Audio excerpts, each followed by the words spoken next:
Salam Bapak Ibu Saudaraku yang terkasih di dalam Tuhan. Kita berjumpa lagi dengan Suluh Kristiani yang dipersembahkan oleh Kementerian Agama Kabupaten Klaten. Kita akan membahas tentang puasa karena bulan ini adalah hari puasa. Siapa yang puasa? Yuk.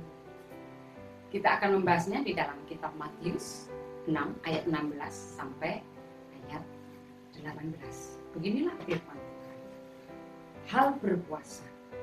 Dan apabila kamu berpuasa, janganlah muram mukamu seperti orang munafik. Mereka mengubah air mukanya supaya orang melihat bahwa mereka sedang berpuasa. Aku berkata kepadamu, sesungguhnya mereka sudah mendapat upahnya.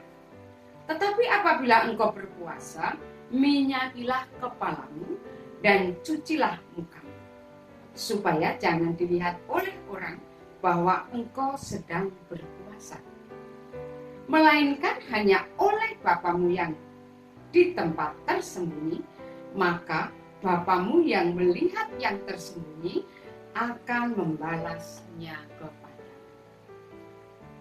Saudara yang terkasih di dalam Tuhan, kalau kita berpuasa, hendaklah jangan muram mukamu. Dalam Alkitab, berpuasa menunjukkan kepada disiplin berpantang kepada makanan dan minuman. Sekalipun berpuasa sering dikaitkan dengan doa, namun puasa harus dipandang sebagai suatu tindakan rohani itu tersendiri. Sebenarnya berpuasa dapat disebut berdoa tanpa mengucapkan kata-kata. Ada 3 bentuk puasa yang utama dalam Alkitab. Puasa yang biasa berpantang semua makanan, baik yang keras maupun yang lembut, tetapi tidak berpantang air. Puasa sepenuhnya tidak makan dan tidak minum. Pada umumnya puasa semacam ini tidak harus dilaksanakan lebih lama daripada 3 hari. Misalnya Elia dan Musa dan Tuhan Yesus itu berpuasa 40 hari 40 malam.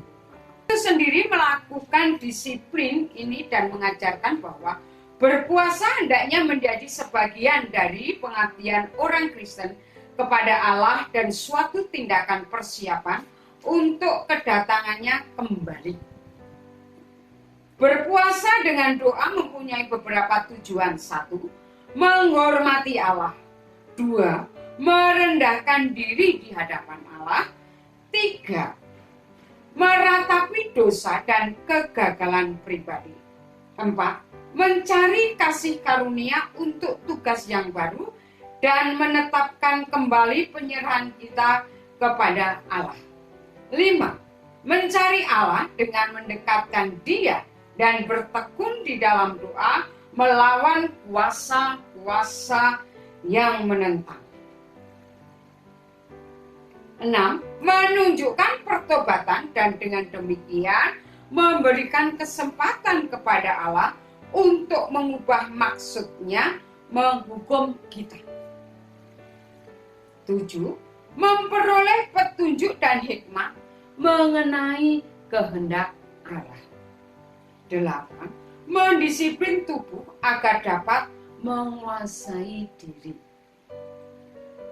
9. Membuka jalan bagi pencurahan Roh Kudus dan datangnya Kristus kembali untuk umat. Itulah tujuan puasa bagi umat Kristen.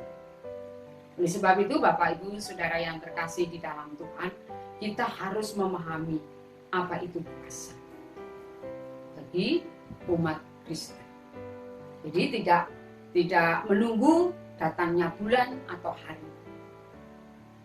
Mari Bapak Ibu yang terkasih di dalam Tuhan, apakah saudara mau merendahkan hati? Apakah saudara perlu pencurahan Roh Kudus? Ataukah saudara mau bertobat, berpuasa untuk kehadirat Tuhan, untuk Tuhan hadir dan kita menantikan Tuhan Yesus datang kembali yang kedua. Puji Tuhan, Tuhan Yesus memberkati. Firman Tuhan biarlah menjadi rema bagi kita semua. Kita berdoa. Tuhan Yesus memberkati kami di dalam kami berpuasa. Apapun pergumulan kami, saudara-saudara kami yang terkasih, Tuhan hadir dan Tuhan memegang tangan mereka sehingga mereka kuat di dalam iman kami kepadamu. Terima kasih Tuhan memberkati pendengar semua dan memberkati kami. Di dalam nama Yesus kami berdoa. Haleluya. Amin. Puji Tuhan, Tuhan Yesus memberkati. Salam, sampai jumpa.